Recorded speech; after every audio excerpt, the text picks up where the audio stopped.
not only did they get a couple of the Carpenter bees, they also got wasps, gnats, different flies, horse flies, you name it. So super happy with these. We can see there's one Carpenter bee right there. So welcome back, folks. Today we're going to be taking a look at the 2-pack of the Carpenter bee Trapsticks from Rescue. In this video, what we're going to do is we're going to get this unpackaged, we're going to get it set up, we're going to get it deployed, and then we'll see what our results are with them. And so with these Carpenter bee Trapsticks, kind of the idea I'm thinking of in terms of how I use these, I've also used other Carpenter bee traps before with success. I want to see how these end up working. And so anytime you do any sort of pest control, I find my experience has been you got to take a multi-pronged approach to it.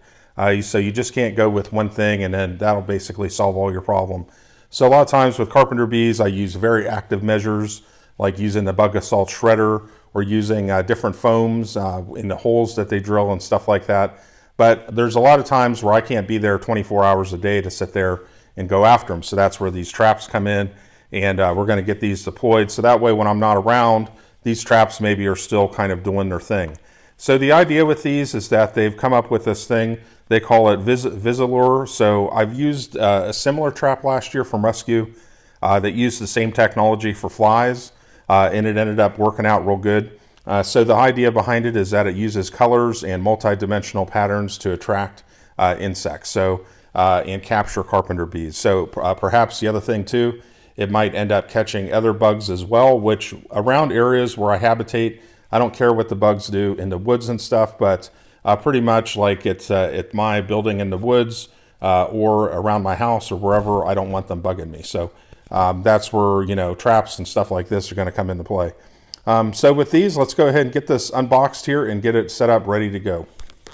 Now the first two steps with these is you're going to pull the glue guards out from the center of the little capsule here, and then the next thing is you're going to tear the strip here on the cardboard and remove the cardboard, exposing the glue. Now keep in mind there's glue here, so you don't want to touch that. So to install the glue guard, pretty much you're just going to take it and see this tab right here. You're just going to slide underneath, and then there's kind of little dimples on the side, and you're just going to kind of get those around. So see how it locks into place there, and then you're just going to do the same on the bottom and snap it into place there. Rotate and do the next one.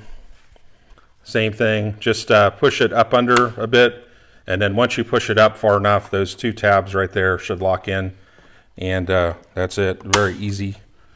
And yeah, we'll just go ahead and finish this off and then get this out there to get it deployed. So folks, I went away for a couple of weeks and hung these traps up. Wasn't sure what to expect. It was also at the end of Carpenter bee season as well. And I have done a great job of eradicating the Carpenter bees over the years, so there wasn't too many of them around. So I thought, you know, we'll see what these traps do. And at the end of the day, very happy with them. Not only did they get a couple of the Carpenter bees, they also got wasps, gnats, different flies, horse flies, you name it. So super happy with these. We can see there's one Carpenter bee right there. There's another one right there as well. There's some wasp and different gnats and all sorts of stuff. So super happy with this. And the other thing too is just finished up here having a barbecue and having the fire pit in play. And definitely the number of insects up here bugging us was way less today than you would normally find here in July. Let's take a look here at the other one. And this one, I don't remember getting any Carpenter bees on this one. But again, we got quite a plethora of all sorts of horse flies, gnats, all kinds of stuff on here. And so super happy with these. Did a great job.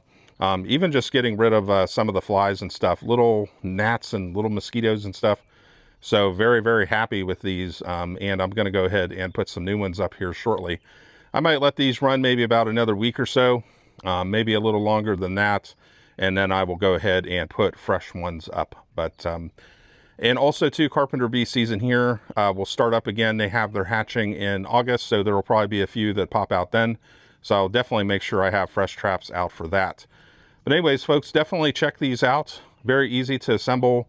They work a lot of times with stuff like this. You know, I have things like the bug assaults and stuff that I use, which is like active prevention. This, obviously, I can't be here 24 hours a day, so this does a great job of getting a lot of the other stuff. I see a wasp right there. So wasp, carpenter bees, you name it, horseflies, all kinds of stuff, little gnats, and all sorts of things. So great job. Definitely check these out. Give these a go. They worked for me. Very happy with them. And I'm going to continue to use them as part of my matrix in keeping insects and flies and bugs down, and also carpenter bees down to a level where they are not destroying property or pestering us. So definitely check these out. Y'all have a good day.